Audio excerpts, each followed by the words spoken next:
in isolation, but other people joined and the monastery was established then here. So from the 6th to this, are you videoing here? Yeah. Yeah? So, yeah? Yeah, no, I don't mind people taking photographs, but there's no need to take No? video. No. Okay. This is our shopping mall. Let's just walk it. Otherwise, you know.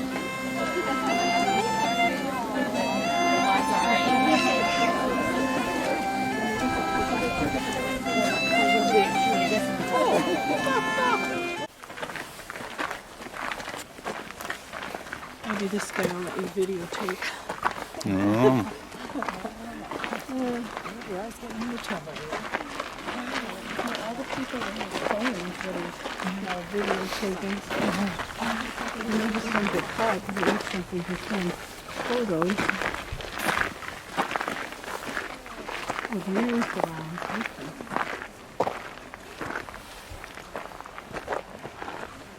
Go ahead, I'm sorry.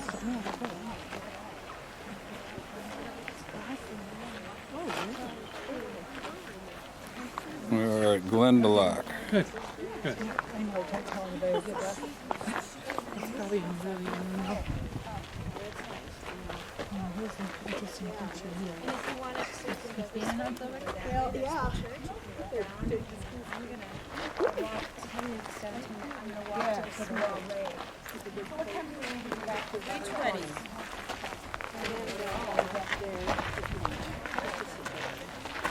It's a good one.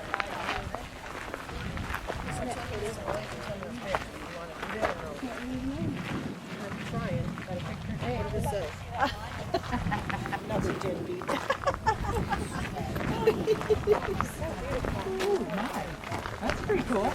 Yes, it is. It's the frame of a church building. It's trust pages.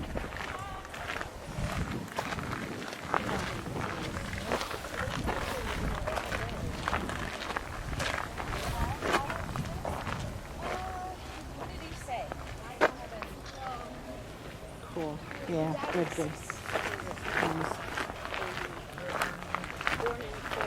Uh-oh, that one's lighting up. That's what I'm talking about.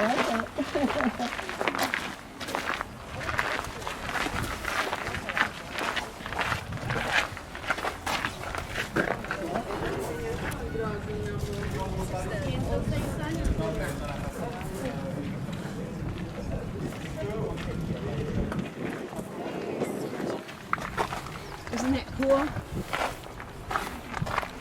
This was a church.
Especially in the English language, that anything that was Celtic, was pagan, was Druidic, was evil and dark and undead.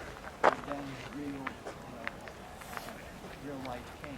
So, of course, that's not at all what happened here. What's amazing is that you have this growing together, this blending together of the ancient here and the rewriting faith. I mean, it's just absolutely learned and woven into. And so it's impossible here at this period of time, in the 6th century, to separate, if you will, the pagan or the Druidic from the faith. Absolutely true.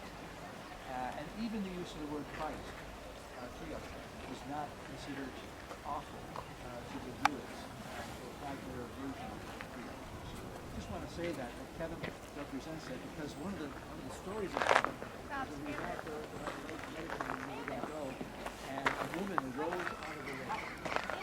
A horrible witchery night. And she was the temptress. And she was very local. And she was going to suck it into the lake and force it.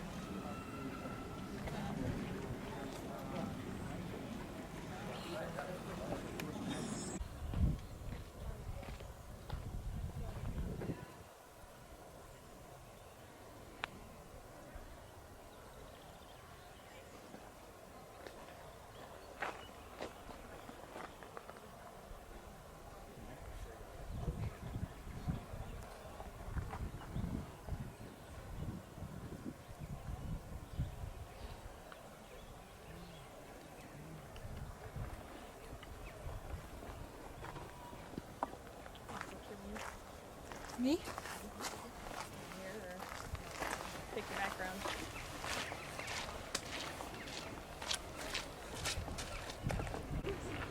The round tower here.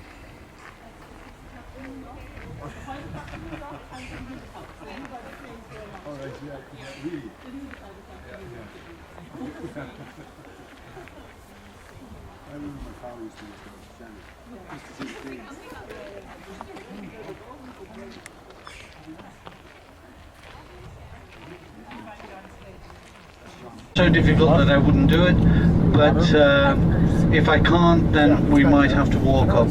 But it's not a long walk, so just bear with me a little bit, and we'll see what we're doing. 4:30, the school should be out, so there shouldn't be parents hanging around. So just bear with me a little bit, and we'll see whether we can get up there or not.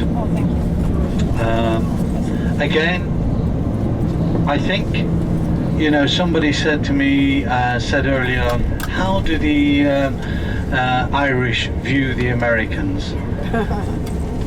I think you will see from this how we do, because it's just, you know, a bit of respect for those that died and those that, and it shows our close connection to you. So hopefully we can get up here.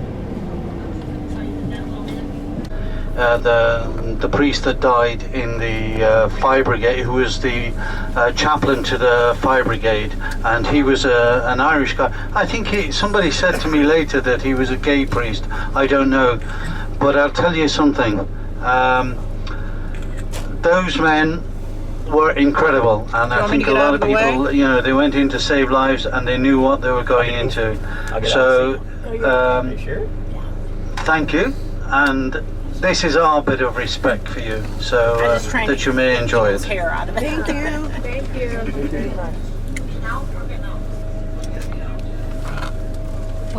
you. You see where your maths, your English, they fit into society, and it makes you more aware of them. The other thing, which is I think more of a just have a look to your left before we go down here, and you'll see it's quite stunning. And if you look to your behind you, you will see a lot more of it as well. So this is part of the thing, the valley that was cut out by the glacier. Okay. So going back to education. So on your third year, you're doing an exam. It's called a junior cert. Now it really doesn't matter. There is no qualifications going to come out of it. But you do get, it's a national qualification, you do get a qualification, but it really doesn't matter, because if you do your leaving certificate at 17, 18, that's the one that counts for getting into colleges and things. And we have a point system here. And depending on how many, there's a mathematical equation done by the colleges. Depending on how many students there are, they put a certain quota on the courses. So doctors, they would look for 600 points, okay? Up to 600 points, and that's the maximum. there. I got a picture of them driving on the wrong side of the road. Oh, looking over here. Squeak! Sorry about that, just squeezing by, sucking it. Okay, so 600 points are the maximum points you can get. But you can do, and each subject that you do in Leaving Cert, it gives you a maximum of 100 points. And that's called an A1 or whatever. So an A1 gives you 100 points. You can do 8 or 10 subjects, but you can only take the best 6, all right, to give you the 600 points. And it's on those 600 points that you will be allocated your course. So like teachers are around 478, 500 points. PE teachers could be a little bit more, so it depends on how popular the course is. If the course is very popular, the points become higher. So it's worked on, I don't know, do we have any statisticians here, but the bell curve. So this bell curve, the higher the course moves along the more points you need for it. So therefore, the more points you need for it, the less students will have the higher points. The less popular the course, it moves more into the higher points. So it's a complicated system, but it allows for there's no interview into the course at all. So it allows for getting into college without, it's supposed to be without preference to money, status or anything like that, and or it's supposed to allow for the same as no movie stars can buy their on Facebook their children's on sports pictures. So yeah, so it's that sort of system. Does it work? No. Why doesn't it work? Yeah, you've got a beautiful day, folks. I think we've had a wonderful day. Very blessed.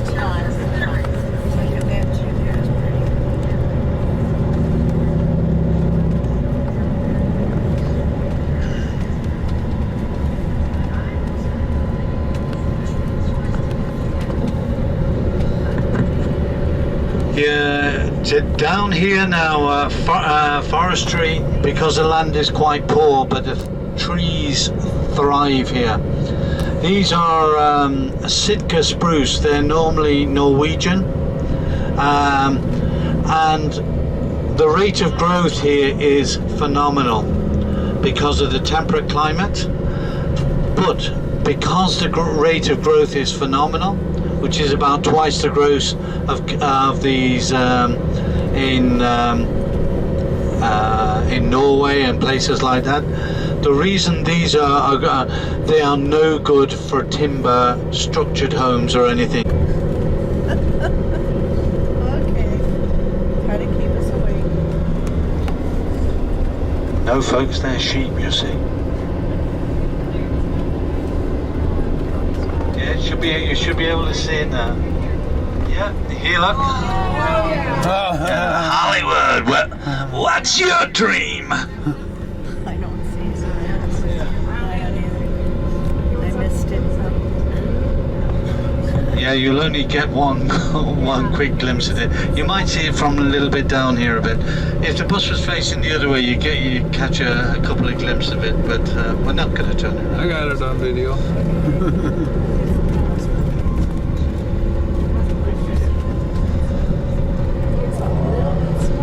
So now that you've seen the real Hollywood, I'm going to tell you the story, our story, Oh, there it is. I get it. of Okay. why Hollywood came to be. It is said that a gentleman from this area went to California, Oh, all right. and he started a little farm which he called Hollywood. I was looking on the other side. And It says, okay. have a look up there now. Is that on the left side? Oh, there it is. Okay. Yep. All right. You have it now. Good. We'll move along. If you haven't got it, airdrop it from somebody that has it. Did you get a picture, Charlie? Julie. Oh, there's a sheep. Okay. So a gentleman from here went over to there, and he started a little farm, and he called that the farm Hollywood. And as time went by, his family became bigger and bigger, and they had more houses on the farm, and they called the place where they lived Hollywood. I don't know whether this is true or not. I'm sure there are many stories to this. So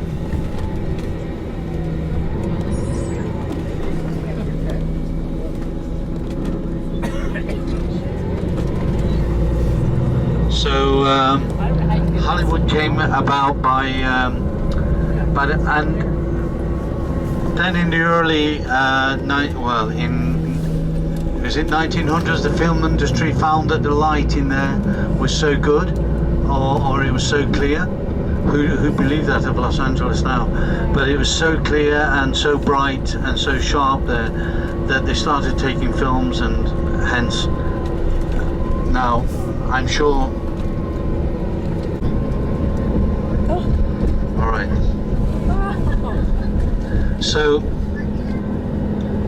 yeah, I should actually get a few of them for the bus, shouldn't I? But